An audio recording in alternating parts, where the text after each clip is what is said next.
Good morning to all of you, my learners. I hope you all are very well. And now I am going to discussing about effectiveness versus efficiency. See, in my previous video, we have discussed about the concept of management, and now it's time to discuss about effectiveness versus efficiency. Guys, being one thing I want to tell you, being a commerce student, I also faced this problem regarding effectiveness versus efficiency.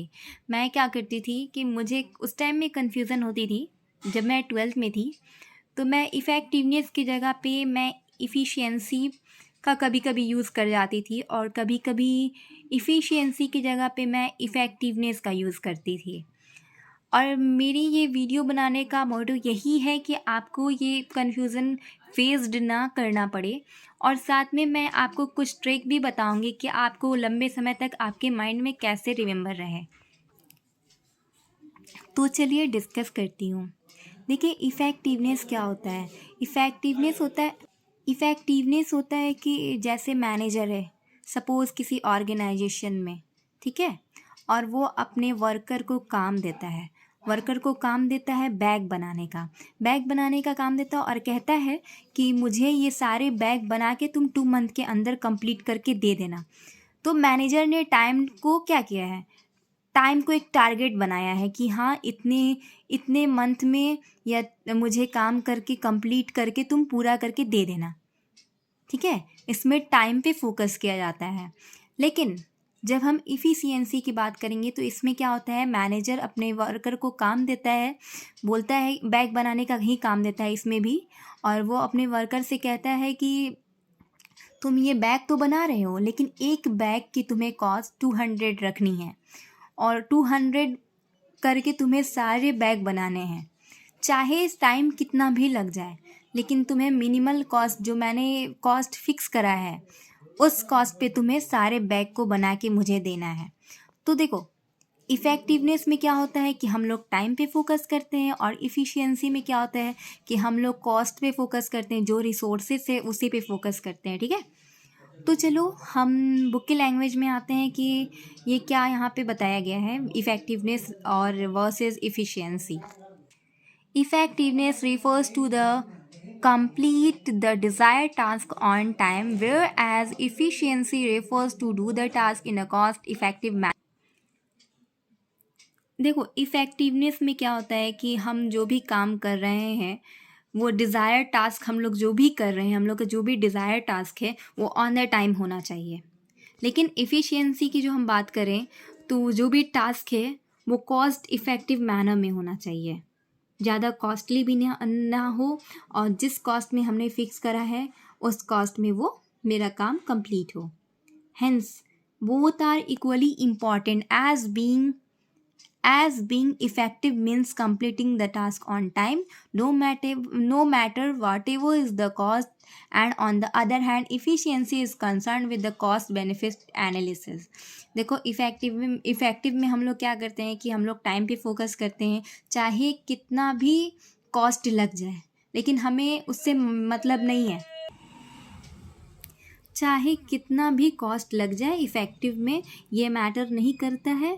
Effective में matter करता है कि हमारे जो काम है वो target time पे पूरी हो, ठीक है। और हम इफ़िशियंसी की बात करें तो ये हमें कॉस्ट बेनिफिट मिलता है। इससे क्या होता है कि हमारे जो कम कॉस्ट में, या ये भी कह लो कम रिसोर्सेज में हमारा काम होता है, ठीक है। That is using less resource and getting maximum benefit out of it. इसलिए हम लोग ज़्यादा से ज़्यादा कम रिसोर्सेज का यूज़ करते हैं और ज़्यादा से ज़्यादा बेनिफिट मिलता है, ठीक है। Effectiveness and efficiency together lead to higher profit and prosperity of an organisation. देखो, इफ़ेक्टिव और इफ़िशियंसी एक साथ दोनों आता है, और ये क्या होता है कि ज़्यादा से ज़्यादा हमें प्रॉफिट मिलता है ऑर्गेनाइजेशन में। तो ये बात कही गई है कि अगर जिस ऑर्गेनाइजेशन में इफ़ेक्टिव और इफ़िशिएंट मैनर में काम नहीं होगा तो वहाँ क्या होगा, इनइफिशिएंट और इनइफेक्टिव मैनर में होगा अगर काम, तो हमारे जो भी गोल हैं या हमारे जो भी प्रॉफिट है, मोटिव, वो क्या अचीव हो पाएंगे? बिल्कुल नहीं हो पाएंगे ना। तो यहाँ कुछ डायग्राम बनी हुई है, उसके हेल्प से आप समझ सकते हैं। देखो इफ़िशियंसी में क्या दिया हुआ है, same resources greater benefit. Same resources का यूज़ करते हैं लेकिन ज़्यादा से ज़्यादा बेनिफिट मिलती है। लेसर रिसोर्सेज सेम बेनिफिट, इसमें क्या होता है कि हम लोग कम रिसोर्सेज का यूज़ करते हैं लेकिन बेनिफिट सेम मिलती है। और इफ़ेक्टिवनेस में क्या होता है कि हम लोग कोई भी काम को complete the task on time, कोई भी काम हम लोग जो मेरे टारगेट टाइम पे है उसे उसमें करना है हमें अपने काम को पूरा। और यहाँ पे दिया हुआ है concern with the achievement of end result, और ये तब तक करते हैं जब तक हमें एंड रिज़ल्ट तक अचीवमेंट ना मिल जाए। अब कुछ डिफरेंस बिटवीन को जानेंगे हम लोग, इफ़ेक्टिवनेस एंड इफ़िशियंसी को। देखिए meaning and concept. Meaning and concept दिया हुआ है, it refers to complete the task on time no matter whatever is the cost. देखो इसमें क्या होता है कि हम लोग को अपने काम को टारगेट टाइम पे करना पड़ता है, ये मैटर नहीं करता है कि क्या कॉस्ट लगेगी।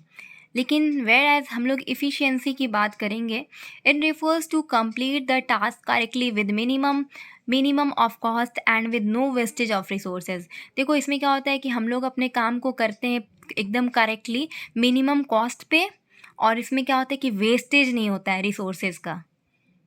इसमें देखिए ऑब्जेक्टिव एंड सेकंड में हम लोग पढ़ेंगे ऑब्जेक्टिव एंड फोकस।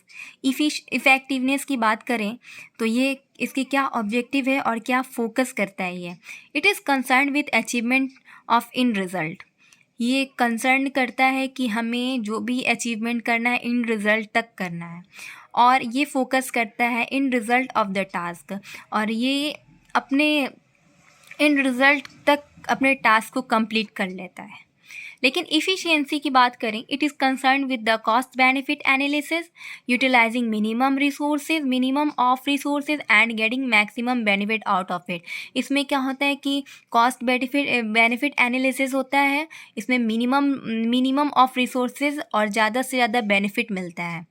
और हम लोग कॉन्सिडरेशन की बात करें इफ़ेक्टिवनेस की थर्ड नंबर, तो इसमें कहता है it main consideration is producing target of production on time. इसमें कॉन्सिडरेशन करता है कि जो भी हम लोग प्रोड्यूस करें वो टारगेट टाइम पे हम लोग अपने काम को पूरा करें, प्रोडक्शन करें टारगेट टाइम पे। और फिर इफ़िशियंसी की बात करें, the main consideration is producing target production to its minimum cost. और इसमें क्या होता है कंसिडर्ड किया जाता है कि जो भी हम लोग प्रोड्यूस कर रहे हैं वो मिनिमम कॉस्ट पे पूरा करें।